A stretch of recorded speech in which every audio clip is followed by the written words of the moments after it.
Why do we, as human beings, hold on to the concept of fear? What is it about fear that drives a wedge between us moving forward with our lives and holding us back? Where does it come from? Does it come from us when we're born? Is it innate? Is it something that is conditioned into us? Is it something that, prior to, I guess, going to junior school, high school, infant school, middle school, college, university, where do we pick it up? Where do we learn that, you can't do this, you shouldn't be doing this, and why are you even trying?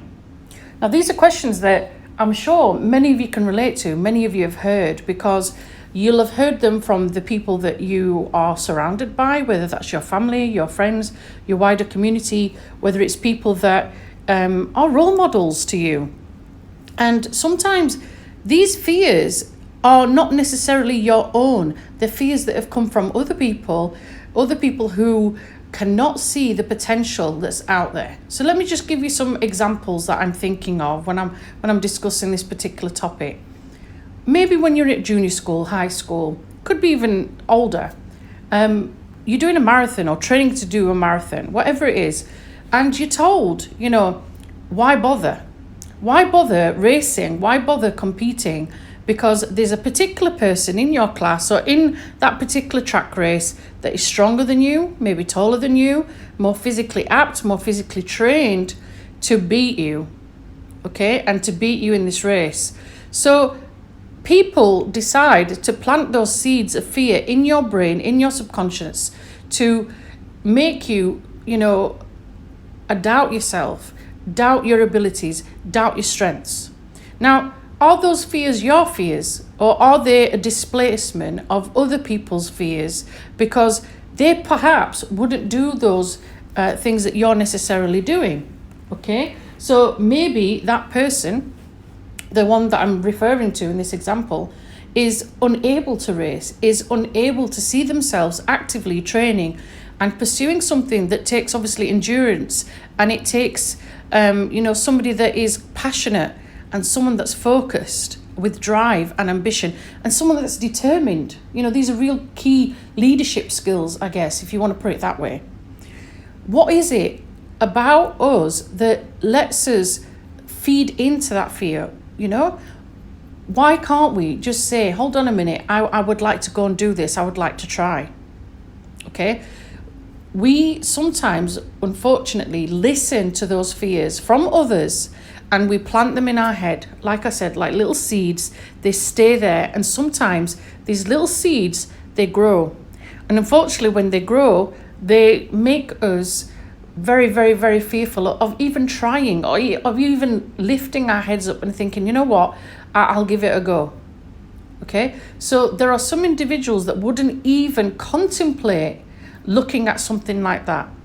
Now, obviously, if I compare it to, say, a very tragic incident where it's maybe a house fire, something serious like that, some people use that flight or fight risk where even though they know it's very, very dangerous to go into this house where they may have seen somebody who is, vulnerable and needs help, they know the consequences. They are obviously very, very aware of the consequences of going into that property, trying to help, whether it's the children, animals, the person that's in there, the adults in there. But there are some heroes, we've seen them on the news, we've seen them in the media, where they've stopped. Okay, they've stopped what they're doing in their daily tracks. They've put aside their own issues, their own particular affairs for that particular day, whether it's they're on the way to work, whether it's they are working, maybe they're driving a bus or whatever it is that they're doing. They stop and they don't question it. It's an instinct where they just naturally go into that property and go and help the individuals as much as they can. Okay, nobody's saying go and be Superman, Batman, Spider-Man, for example, but we all have something within us, obviously, that sometimes, on some occasions, drive us to find that strength from inside.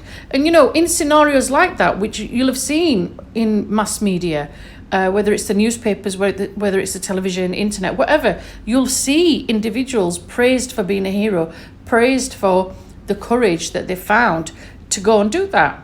So why is it in those particular scenarios we are more than capable of going and helping someone, rescuing someone, but yet we can't help ourselves to move forward? What is it that's stopping us from doing that? Sometimes we're so concerned by the judgment by society, by our parents, by our friends, of even dreaming to go beyond the confines and the barriers that our little community, our little society has placed us in. And to be fair, some of the times it's a bubble. It's a bubble we don't realise we are in. Now, to some people, that bubble is expandable. We can step out and we can step back in again. Okay, so we obviously look at this concept of like, well, let me try it. If I don't succeed or if I don't like it, I'm going to step back in. And no one's going to think bad of me because they don't really notice. Then you have other individuals that'll step out completely. And once they've stepped out completely, they realise that the bubble they're in is not actually expandable. It's made of glass or made of stone. Obviously, the metaphor is there for you to have a look at that concept yourself. But you realise you've been following the crowd, you've been following society, you've been following conventions. And once you've, tasted, I guess, this freedom, this new skill, this newfound concept that other individuals are scared of, you might find yourself surprised by what you gain from it. So let me give you a couple more examples of what I mean. And I can give you personal examples of this myself. So you might have scenarios where, you want to go and do something, but the gender that you are in, the culture that you are in, the tradition that you are in, doesn't allow you to step out of that comfort zone. Okay? There might be repercussions of, for example, shame. You find that you are, without meaning to, upsetting your community because you dared to do something different. It could be that you are pushing yourself to do something that other people wouldn't even dream of doing. So to them, it's almost like you're saying, instead of going and working, say, I was brought up in Sheffield, majority of the people would have worked in the steel industry or the mining community, and you turn around and say, I want to be an astronaut. Now, I know kids say that when they're young, but you might say it as an adult, and people might look at you and think, why are you even doing that? Okay? I've had people repeatedly in my life say to me, why? And it's based on things I've done in my life. My response has always been, why not? Now, I don't mean I've gone and done something dangerous or I've intentionally gone to hurt somebody or I've been malicious with my intent. No, I mean just even simple things. So I can remember in my 20s, I had been on holiday for the first time in Spain with a friend. And it was the first time I'd flown and I'd gone away, I'd gone abroad, and it was the first time I felt free. And I realised I loved going to a different place, exploring different cultures. I loved the fact that I had seen the different side of people and the languages. Don't get me wrong, I'd travelled with my family before, with my father, but this was a completely different concept now as an adult. Now, as I got older, I was in teaching, still am in teaching, and you have summer holidays, and not everybody is able to go on holiday around those particular times. Some of it is down to expense, some of it is down to time, some of it is down to family commitments. There's various things why people can't do things. This particular time, I'd asked a couple of friends if they wanted to go on holiday with me. And if you end up going on your own, the cost, unfortunately, and I think is still the same, is quadruple, sometimes double the cost that it would be for a single person, okay? So I asked everybody, I asked who's available, can they go, can they do anything? And the response I got was, we're all busy, we're all busy, we're all busy. So I just thought, I can't go on holiday. And I got frustrated, I felt really annoyed, I felt upset, I had saved money for this particular trip. And then I thought to myself, why am I letting other people stop me from travelling? So I thought about it and I discussed it with my friend. And this was my best friend. And she said to me, why? why are you even thinking of going on your own? You shouldn't go on your own. You can't go on your own. You're a woman. You're this, you're that. All these sort of fears and boundaries and rules, I guess, about society at that time were mirrored back to me. And my response was, why not? And it wasn't in a rude manner. It wasn't in a, how dare you tell me what I can and can't do with my life. I was just simply saying, why not? Why can I not travel on my own? And as a result of that conversation, I ended up actually booking a holiday for myself. Now, people frowned at me when I actually went. These are people that are close friends, colleagues. They said I was stupid. I was going to get hurt when I travelled on my own. I was going to get injured and I didn't know what I was doing. And I'm thinking, no, I'm sure if I'm sensible and I follow the rules and I follow what I'm supposed to do, I'm sure I'll be fine. And sure enough, off I went to Greece. I booked a trip to Greece. Now, it was something, I guess you could say, like a scene out of Shirley Valentine, if you've ever seen that particular film before. But when I got there, I was in the middle of these beautiful, beautiful mountains as part of my accommodation. There was nothing nearby, no shops, no restaurants. There was only the food, obviously, in the hotel where I was staying, but it was a very small place. And I recall the swimming pool was somewhere where you had to walk like a couple of 100 meters to get to. But I had been bitten by so many mosquitoes at that time. My feet had sort of like swollen drastically. And I couldn't go exploring those first couple of days, so I was confined to my room. But when I eventually did go out and I had, like a meal by myself in one of the places I found by the harbour, I took like a taxi to go down by the harbour. I remember this particular like cafe had these chairs in the middle of what we would probably call the marina walk. It was right at the side where the boats dock in. So it was very weird, I guess, seeing a table there. But the waiter, I said to the waiter, I'm table for one. I came across and sat at the side. And not long after that, I'd ordered my meal. I decided what I was having. And I could sense these people just staring at me. I was used to that anyway. I'd had it on my flight. I'd had it all the way on the trip. This whole people looking at you and feeling sorry for you. I presume that's what they were doing. Obviously, I'm not reading their minds. And as I'm eating my meal this particular time, by the boats and looking at this beautiful, beautiful view, this couple come up to me and said, "Are you okay?" I said, "Yeah, I'm fine, thank you." Are you sure? Are you sure? Oh, because I wouldn't want to sit on my own. I'd be too scared to sit on my own. Do you want to come and join my family and sit with me and sit with my family and so on? Now, I actually thanked the family because it was really nice. It was hospitable. It was kind. It was really, really nice that they were actually thinking about someone else. That's first thing. But also, I was actually quite happy in myself, and I realised that being on your own and being in that solitude was actually heaven for me. It wasn't a prison. Okay, I wasn't feeling sorry for myself. This lady was showing me compassion, and I appreciate that. I respect that. Later on, when I had my meal and I'd finished, I did go and join them afterwards for like 5-10 minutes just to say thank you, because I didn't want to be rude and I didn't want to be impolite. But I actually, looking back on that scenario, it sort of makes you reflect about how people can't do that particular scenario themselves. And I guess they prejudge, they pre-think, how would I feel if I was on my own? Why am I on my own? And having that sort of fear. Whilst I was on this trip, I met a lovely, lovely woman when I was by the pool one particular day. There wasn't that many people by the pool, but I discovered there was another traveller just like me on her own. And she was much older than me, and we're still in touch. And she had similar experiences, and the two of us were sat there almost like talking about the concept of fear and the concept of going on holiday and doing things like that. Now, we reflected and we ended up being really good friends, like I said, but we both were sat there like, actually, it's really nice to be able to do certain things for yourself, like go and have the shower when you want. You don't have to wait for your other friend to finish.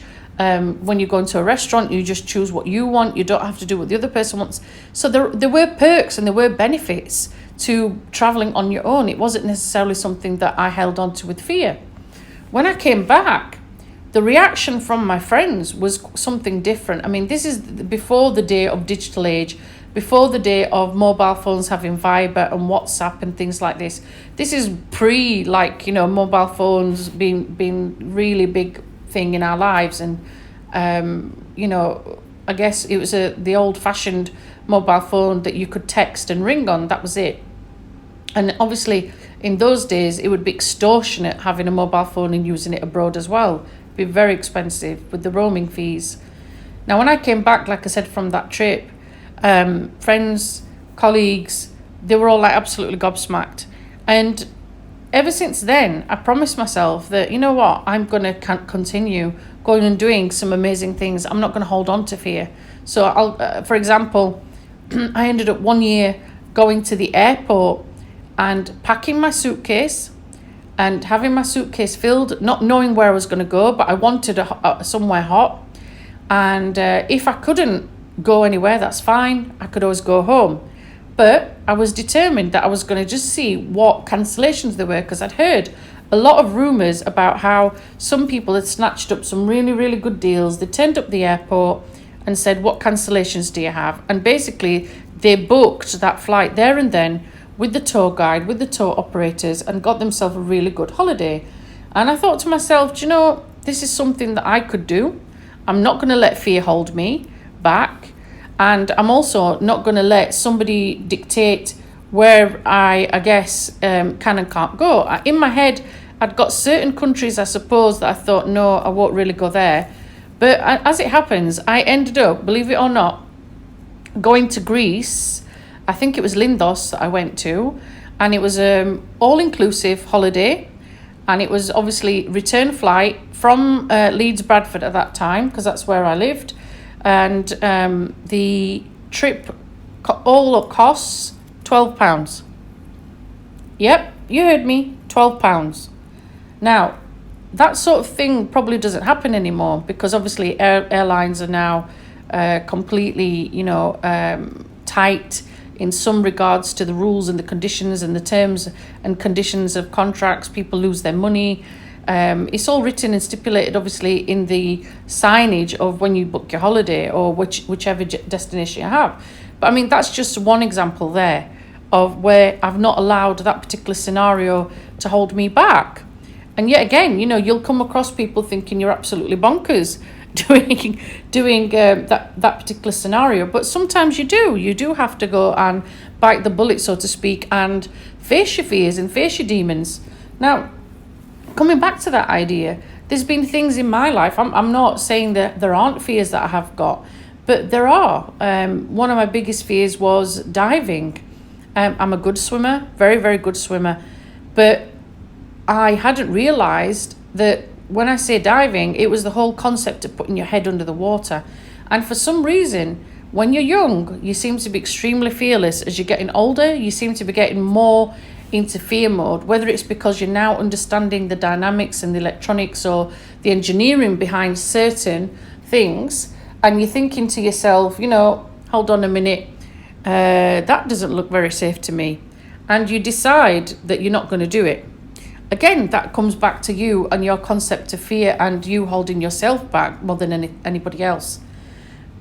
Most of us have this aspect, you know, of intrepidness. We have this aspect of wanting to go and search, wanting to discover new places, wanting to see places. Now, if I look back on those particular scenarios, and I had a lot more, trust me, I had one scenario where somebody had asked me if I fancied going to Iceland.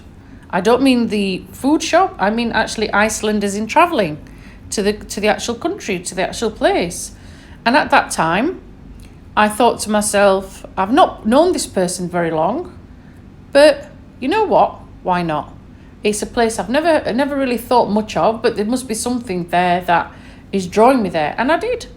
And again, my friends thought I was absolutely mental for doing that. Yet when they saw me exploring the world and travelling and enjoying myself and learning about different cultures, I think they realised how intrepid I was. Moving forward, I haven't let fear hold me back in regards to moving and traveling abroad. In 2015, I made the decision to leave my job, which was a very, very, very good job, but I just wasn't happy there. Things were not working out there. And the decision I made was to leave. I didn't have a job to go to. Now, that was another aspect of fear, because I completely understood. I started having anxiety, I started having palpitations, I started having concerns about what am I going to do, because I know I've got my mortgage to pay, my bills to pay. Why have I left my job, my stable job, even though I wasn't happy there? Why have I left my stable job when I know full well I'm not going to have some money to rely on in the summer or the following months? And it was also, for in the teaching world, it was the wrong time of year to try and even find another job for that particular summer period. Now, when I sat back and I paused and I reflected, I realised, hold on a minute, you are still letting fear conquer you. You're still letting fear take over. And you can't let that. You can't. You've got to get rid of that and work on these issues and work on the stepping stones as to why those fears are there in the first place. So as I've said, I stepped back, looked at it and thought to myself, hold on a minute. Instead of going, what if this doesn't happen, and what if this doesn't happen? What if it does? What if you are successful? Okay, and what if you are able to find a job and you are able to, put food in your belly, so to speak, a roof over your head? I had a certain amount, obviously, of money to budget for. That was my limit. And I wasn't really sure about what to expect. I had travelled to this country before. I was going to Egypt, but I was going to go and stay in Hurghada. I can't explain to you why, for some reason, but I was drawn to go to Hurghada. I'd been there once before on a short holiday, but I had never thought of actually working there in the teaching field or anything else for that matter. And yet again, I had job interviews literally right before leaving England and to go travel abroad. I had a really good job offer, actually, really, really good job offer. I was offered a job and this came completely out of the blue, where I just didn't see that coming, but I knocked the job back. And that's because the job wasn't the place for me. The actual city and the actual environment was not the right place for me. And even though, again, I had feelings of, am I doing the right thing? Am I not? Should I be knocking that job back when really I haven't got a job to fall back on? And those fears, again, can come out in people. So in my particular predicament, what I ended up doing was putting my house up for rent, getting everything ready for what needed to be done legally for that house to be on the market. There was all the electric tests, the gas tests, and so on and so on and so on. And I ended up not having a job to go to, okay? I had, I think, £1,000 in my pocket, and that was that. My friends at the time thought, again, I was crazy because I gave away all my possessions. This is how determined I was not to fail, and how determined I was to succeed and to make sure that I did do what I set out to do, and that I wasn't going to hold on to fear. And I guess in a way, getting rid of or releasing your attachments to materialistic things within your house, it could be even something simple like a rug or television or whatever it was, just helped me strip off in some sense of all the attachments that I was holding on to that were weighing me down, and that fear was in a way winning, So even me, someone who was intrepid and had done various things, as I've already mentioned, was still like being held back by fear at this like pivotal point. Now, I ended up moving abroad. I ended up on that flight. I had various obstacles to get me there, but I got there in the end. And within a week of landing within Hurghada, my friends had already said to me, we want you to come back. We think you've been stupid.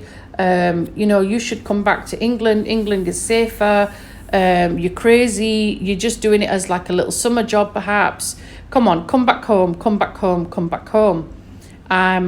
Also, they were saying things like, you know, you're not going to be able to get a job, and you're not going to have some stability in your life, and you're not safe out there. All these things that they were flagging up. Then when some of them realized that I just basically wasn't paying any attention, and I wasn't actually listening to their fears, not mine, their fears, I ended up within a week of being there getting a job in an international school that luckily for me paid in euros. I had gone round to other schools, loved the other schools to be fair, really wanted to work there.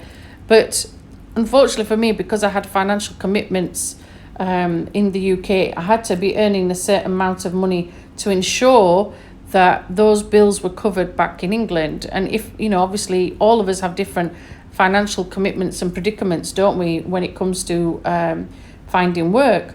And next thing you know, I've been working in that school for over a year. The following year, I moved to Cairo. And the people that were then criticizing me, the people that were, I guess, not necessarily ridiculing me, but basically saying to me, you're making a mistake. And this is based on them, like I said, their fears. They don't see themselves going and leaving a stable job, a stable environment, and doing something different. And that's what it boils down to when it comes to fear in that particular sense. Now, I've now been abroad for 5 years, so obviously it worked, okay? But like I said to you, it's funny, isn't it, how when you reflect back, how my situation would have been very, very different had I listened to these people, had I listened to their inner conscious telling them, oh my God, don't do it. Oh my God, don't do it. And a lot of the time, it's because they're actually scared. You know, they're scared of something new. They're scared of reaching out and doing something different. They're scared of being successful. And that comes back to, as well, the topic of like, well, why are we like that? What has made us be like that? Where we can't be a failure. We're so concerned about success all the time that it's not okay to fail. And the ironic thing is, as I've learned in my life, I'm sure many of you can relate to this, sometimes failure is the best thing, because when you fail, it makes you more determined. When you fail, you are discovering other aspects of yourself. And to be fair, when you fail, it's a stumbling stone, and it might be stopping you as a hindrance to reaching something that you should have done in the first place. But the reality is that you're not quite ready to go and do the next step of what it is you're going to do. So just to conclude and just to sort of like summarize, I guess, fear for all of us is going to be different. We're going to have different things in our lives. We're all at different stages in our lives. And, when we're talking about fear and we're talking about various things that hold us back, each of us will look at it differently. But, there's nothing wrong with you reflecting right now and asking yourself, well, when was the last time that I was scared? When was the last time that I overcame that fear? What did I do about it? What were the steps I did to ensure that I was reaching forward and I was reaching my dreams, or I was reaching the final destination? What was it that I did to succeed? If I failed, however, and that's totally fine, as I've just said, if I failed in the eyes of society or in my own eyes, what did I do then? And what did I learn from that experience to help me move forward to make the baby steps towards success? And what do I still need to help drive me forward instead of holding me back? So I'm sure we'll touch on other topics similar to this particular one and many others. But have a think and have a thought and have a bit of a ponder about your life and where you perhaps have given into fear and not necessarily flight. And what might you do different? Will you do it all over again? Or would you choose different options? I'm sure we'll discuss this another time. But for now, ponder, reflect, look back on your own lives, and you're the person that's driving you forward, or you are the person that's driving you back. You're the one that's in charge. You make the decisions, and it's all down to you. So remember that. Take care. Bye for now.